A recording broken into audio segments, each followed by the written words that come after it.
Avec un revenu moyen de près de 30 000 yuan pour les 6 premiers mois, soit plus du double de la moyenne nationale, Shanghai arrive en tête du classement du Bureau national des statistiques.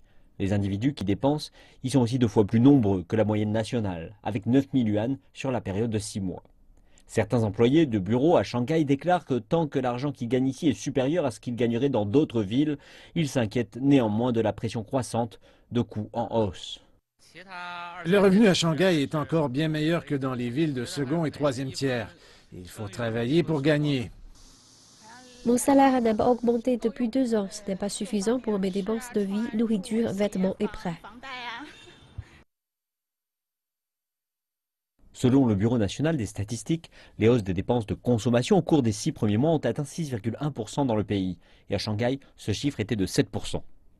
Et pendant que les dépenses à Shanghai cette année sont un peu plus faibles qu'en 2016, les salaires dans la ville n'ont augmenté que de 4,4% au cours du premier semestre. Les experts déclarent que les gens à Shanghai désormais dépensent davantage de leurs revenus en investissement tels que l'immobilier et la bourse. La tendance est que les hausses de salaire ont en fait diminué ces dernières années, alors que les dépenses de consommation ont augmenté à un taux plus rapide. La hausse des dépenses de consommation en 2016 fut en fait de 2,5 points de pourcentage plus élevée qu'en 2015, ce qui signifie que lorsqu'il s'agit de revenus disponibles, la portion attribuable à l'investissement a été à la hausse.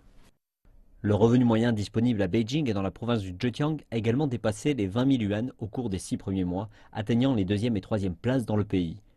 Il y a eu 8 villes et provinces où les habitants ont dépensé plus de 10 000 yuan en dépenses du quotidien au cours de la première moitié de l'année.